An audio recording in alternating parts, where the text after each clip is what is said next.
dua, tiga. Oke, satu, dua, tiga. Satu dulu ya. Pertanyaan kasih saya ke sana biar suaranya biar kedengeran dari depan. Oke, yang pertama sebutkan namanya ya, namanya sama sekolahnya.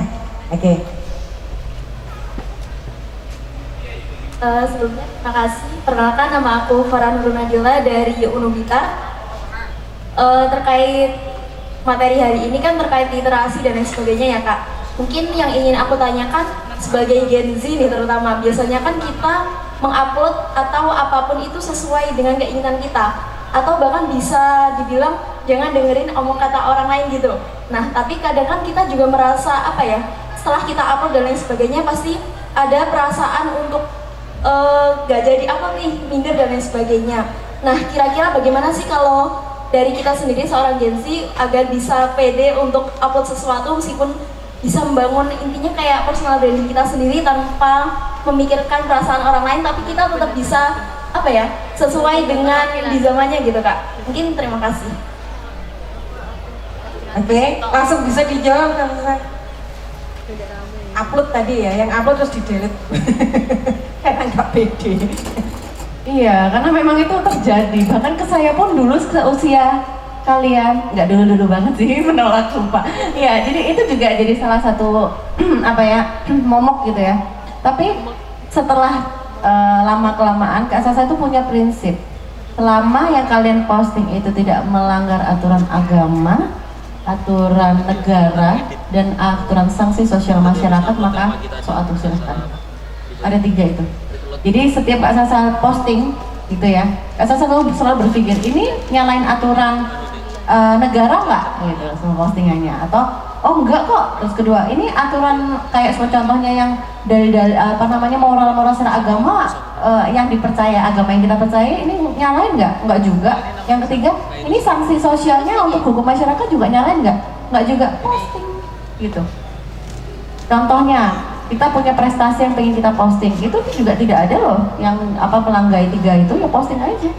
Kamu punya prestasi, kamu punya desain bagus, kamu punya prestasi OSN, kamu bisa berprestasi ke luar negeri dibiayai oleh pemerintah, tapi kamu takut bahwa nanti orang-orang ngira kamu sombong, itu kan nggak ada di 3 itu tadi.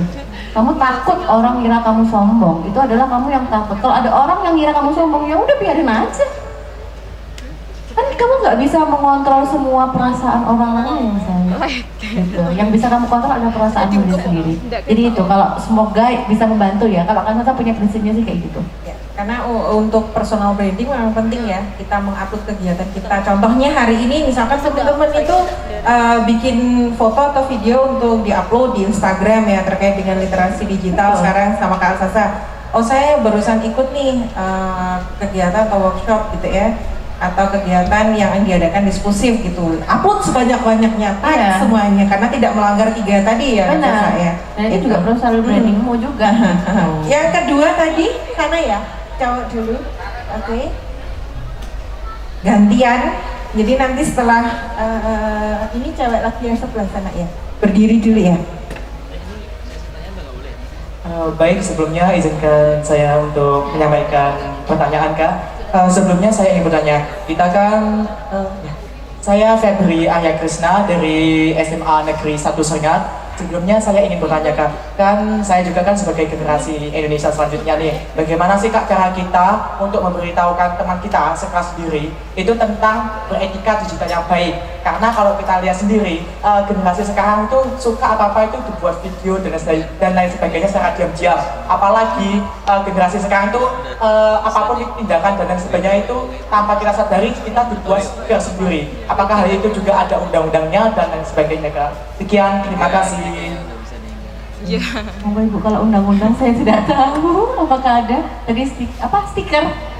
Oh, jadi iPhone dijadikan stiker gitu kan? Nah, betul gitu ya. Oke. Jadi yang pertama aja tadi yang ditanyakan, mungkin bagaimana cara mengatasi teman-teman yang mengupload tanpa izin kan ya, kan banyak sekarang. Oke.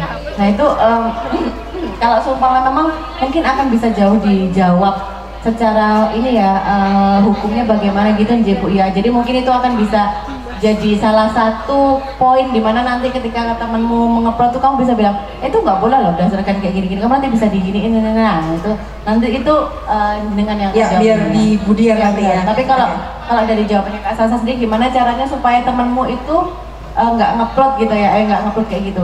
Sebenarnya kalau semua secara realita itu akan susah, ya kan? Karena ya, realitanya begitu ya. Aku nggak akan bilang secara keilmuan ya, realitanya susah. Tetap aja pasti dia terserah dia. Nah dia punya kepedean yang tinggi juga gitu loh. Walaupun bilangnya jangan, tapi dia tetap oke gitu loh. Kan susah juga ya gitu kan. Tapi yang bisa kita lakukan adalah menurut Kak Sasa jangan kasih panggung. Ya udah, kalau sumpah memang dia sukanya gitu, jangan jadikan dia center of attention. Karena menurut Kak Sasa, orang-orang yang seperti itu adalah orang-orang yang ngapunten sekali, mohon maaf teman-teman yang mungkin di sini ada yang kayak gitu adalah haus validasi diri. Tahu kan teman ya haus validasi? Haus validasi? Aku. Kalau penyakit mentalnya ada NPD gitu nggak sih kan? Enggak ya? Nggak berani, belum ke situ ya. Oh, belum berani ya. Cuma yang jelas haus validasi pasti ada. Karena apa? Dia dia sampai berpikir bahwa dia akan menggunakan orang lain untuk kepuasannya dia, gitu. Betul. Kenapa kok tunjukan begitu? Jadi kan aku kepo ada apa ini kan ya, gitu. Jadi ya itu, jadi otomatis. Gitu ya? Jadi kalau paling gampang untuk menghadapi orang yang haus validasi adalah jangan kasih validasi. Betul. Gitu. Jadi ya udah kayak anggapannya ini orang dia ketawa-ketawa dengan stikernya dia. Ya udah nggak, delete doang aja. Biasanya itu kan dimasuk di grup kan, delete doang, jangan dikasih. Oh gitu, nggak usah. Responmu yang bilang kok gitu sih, itu juga sudah sebuah respon buat dia soalnya. Itu udah buat validasi buat dia. Jadi mendingan ya delete aja. Kalau orang bayangin kamu kamu posting di grup terus di delete doang kan juga kayaknya krik-krik banget kan itu. Jadi jangan jadikan validasinya dia itu sebagai sesuatu yang valid. Itu sih. Ya. Biasanya banyak kayak gitu Kak Sasa ya. Nah, cuman yang kalau biasanya anak-anak sekolah anak SMA, wis kalau ada postingan seperti itu sing waras lah ya gitu kan ya biasanya ya wis. Kalau dibiarkan dia nggak akan benar. Itu jurus paling ampuh itu. Iya, jangan dijarne gitu ya. Iya benar, jangan kasih validasi. Terus kemudian kalau tadi terkait itu Kak Sasa, kalau misalkan kita mau upload gitu kan, dan itu melibatkan orang lain, makanya harus belajar lagi literasi digital. Kalau kita mau upload wajahnya orang atau apa, kalau di negara-negara yang maju kan izin. Kalau nggak gitu di blur kan biasanya kalau lihat ya di luar negeri. Tapi Indonesia kan enggak ya kebanyakan. Mungkin karena belum tahu tentang itu tadi. Ya. Sekarang kan kalian sudah tahu, jadi kalau ada yang seperti itu kan bisa ingatkan, nggak boleh loh. Misalnya konten kreator dari luar negeri yang kita sering lihat dari Jepang, Korea itu kalau menampilkan wajah orang itu pasti blur. Indonesia enggak ya, youtuber pasang aja wajahnya siapa gitu. Ya kan kayak gitu. Pengetahuannya belum. Betul. Satu lagi dari sini, nanti sebelum ke pemateri kedua karena waktu kita juga ya terbatas ya. Jadi pertanyaannya 5 saja.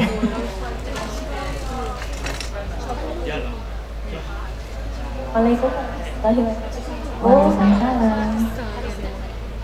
Saya Desya Kasih Sabai Arsan dari Angkatan 8 Blitar, izin bertanya. Kan kalau misalnya kita mencari informasi di internet, terutama kayak di Instagram atau di TikTok gitu, kan ada media gitu kan, dan biasanya tuh beritanya tuh kayak kurang benar gitu. Gimana sih cara kita tahu ciri-ciri berita itu valid dan tidak valid gitu? Oke. Ya. Terima kasih. Oke, izin menjawab sesuai pengetahuan aja ya. Kalau seumpama dari berita yang ada di internet itu valid dan tidak valid itu biasanya yang akan banyak. Contohnya gini, ada gempa di A gitu ya. Itu baru tahunya 2 menit yang lalu. Itu biasanya langsung kamu googling, kamu cari berita yang sama. Biasanya cari berita-berita yang yang diposting oleh sumber-sumber yang besar. Contoh Detik, CNN, kayak gitu. Itu kalau berita-berita kayak gitu. Tapi kalau seumpama beritanya itu masih simpang siur seperti di internet kayak di sosial media nah itu nggak apa-apa, kamu jadikan itu bahan, kamu validasikan lagi ke berita-berita yang berdasarkan dari berita-berita nasional biasanya kayak gitu. TVRI itu udah pasti validnya. Jadi hal-hal seperti itu memang harus aware. Jadi lihat sumbernya itu yang pertama dan bandingkan isinya. Karena ada juga biasanya satu sumber yang isinya mentang banget sama yang lain tuh. gitu. Jadi itu bisa jadi salah satu cara yang ampuh. Dan yang kedua, jangan langsung kamu sebar lagi tuh yang kamu tahu dari satu sumber. Kamu lihat dulu yang lain sudah benar, lihat baru kamu sebar. Kalau memang kamu sudah merasa bahwa itu adalah hal yang sebenarnya. Itu sih. Semoga membantu Gitu ya. Kalau tadi boleh menambahkan karena dari media nih kata saya. Oh iya benar juga sih Kak. Ini Jadi ahlinya tuh. ya, jadi kalau kita misalkan dapat berita kayak gitu, cari media mainstream atau media yang kredibel ya. Yang biasanya kalau kita lihat medianya memang yang disampaikan Kak Sasa besar, kemudian bisa dikonfirmasi juga untuk kevalidan betul seperti itu. Jadi kalau misalkan ada, misalkan waktu gencar-gencarnya ada informasi Gunung Kelut mau meletus itu kan ya, padahal kan enggak jadi meletus kan waktu itu. Tapi sudah bertebaran informasi di WhatsApp grup itu gambar gunung meletus ya, sampai sebegitunya. Nah itu kalian jangan nyebarkan lagi kalau belum dapat data dari sumber yang kredibel seperti yang dibilang Kak Sasa tadi ya. Yang kredibel yang mana? Nah ini teman-teman pasti sudah tahu. Kalau misalkan gempa ya kita lihat medianya, sebelum lihat media sosial atau media mainstream, lihat BMKG sekarang ya. Itu pasti kredibel dari BMKG. Kan bisa diakses bmkg.go.id. Tadi gempanya di mana, detik berapa, di mana, sampai kedalaman berapa, itu ada. Gitu ya. Jadi yang pertama media sumber yang bisa dipertanggungjawabkan, kayak gitu ya. 3 orang dapat hadiah. Kak saya beli tepuk tangan untuk teman-teman kita yang ada di sini aja. Tadi mana? Monggo silakan saya kasihkan langsung aja ya, karena waktunya juga ini terbatas. Yang satu tadi mana mbaknya? Oke. Oh dibantu boleh. Terima kasih. Yang satu sana ya mbak ya. Yang satu. Oke. Untuk narasumber saya kedua, Bu Diar, monggo untuk menyampaikan materi kita kedua dengan waktu yang hampir sama dengan Kak Sasa, mungkin sekitar 20 sampai 30 menit. Karena nanti kita akan selesai di jam 3. Bu Diar, monggo dari PPA Polres Blitar Kota. Terima kasih Bu Riza. Assalamualaikum warahmatullahi wabarakatuh. Mohon izin Kak Sasa, Bu Riza. Ini tadi Bu Yuni nggak ada nih. Adik-adik masih semangat hari ini? Masih ngantuk? Oh enggak. Tadi sebenarnya yang mau disampaikan Bu Diar sama dengan yang disampaikan Kak Sasa. Intinya tentang apa tadi? Cyberbullying. Nah, lanjut. Sudah bisa dibaca ya? Lanjut saja. Lanjut Pak. Nah, bullying. Apa sih arti bullying? Bullying atau perundungan adalah perilaku tidak menyenangkan baik secara verbal, fisik, ataupun sosial di dunia nyata maupun dunia maya yang membuat seseorang merasa tidak nyaman, sakit hati, dan tertekan baik dilakukan oleh perorangan maupun kelompok. Nah, ini adik-adik, bullying itu ada berapa sih? Ada yang tahu nggak? Bullying ada apa aja? Apa dek? Cyber, verbal, oke. Tuh. Nah, kalau bullying biasanya ada di mana aja? Tempat umum, di media sosial. Nah, sebenarnya adik-adik ini sudah tahu semua ya. Nanti biar nggak banyak-banyak, biar waktunya cepat. Lanjut Pak. Lanjut. Kalau verbal bullying sudah tahu ya adik-adik. Nah, ini contohnya adalah mengolok-olok teman ketika nilainya tidak bagus, menyebut teman dengan julukan yang tidak baik. Nah, kalau di sekolah ini yang sering kali terjadi apa? Memanggil nama teman dengan nama bapaknya. Nah, ini pasti adik-adik suka nggak kalau dipanggil nama bapaknya? Nggak suka. Nah, kalau adik-adik nggak suka, apa yang kalian lakukan? Diam saja? Marah? Katakan kepada mereka, tidak mau, saya tidak suka jika kamu menyebut nama orang tua saya. Kalian harus tegas. Tapi tegas di sini harus terukur, jangan sampai tegas jadi marah-marah, akhirnya terjadi perkelahian. Nah, lanjut Pak. Nah ini kalau perundungan fisik adik-adik juga sudah tahu pasti ya. Nah, melempar teman dengan alat tulis, nah ini yang sering terjadi. Kami di unit PPA Satreskrim Polres Blitar Kota banyak sekali menangani bullying atau perundungan secara fisik. Ini adik-adik di salah satu SMP di Kabupaten Blitar ini yang pernah kami tangani hingga si korban ini meninggal dunia. Kenapa adik-adik? Sebenarnya masalahnya tuh sepele, Bu. Jadi si anak ini masuk ke kelas teman. Si temannya tidak suka. "Weh nyapo, lebu kelasku." Nah, si korban menjawab, "Nyapo, oleh." Nah, akhirnya tersinggung. Terjadilah pertengkaran. Si korban ini lari masuk ke kelasnya, tapi si pelaku ini terus mengikuti. Setelah sampai di dalam kelas, dia cuma satu kali pukul adik-adik, tapi kena di bagian vital, yaitu di tengkuk. Begitu sekali ditendang, tersungkur, meninggal dunia di hadapan teman-temannya satu kelas. Saat ini si pelaku masih belum keluar dari LPKA.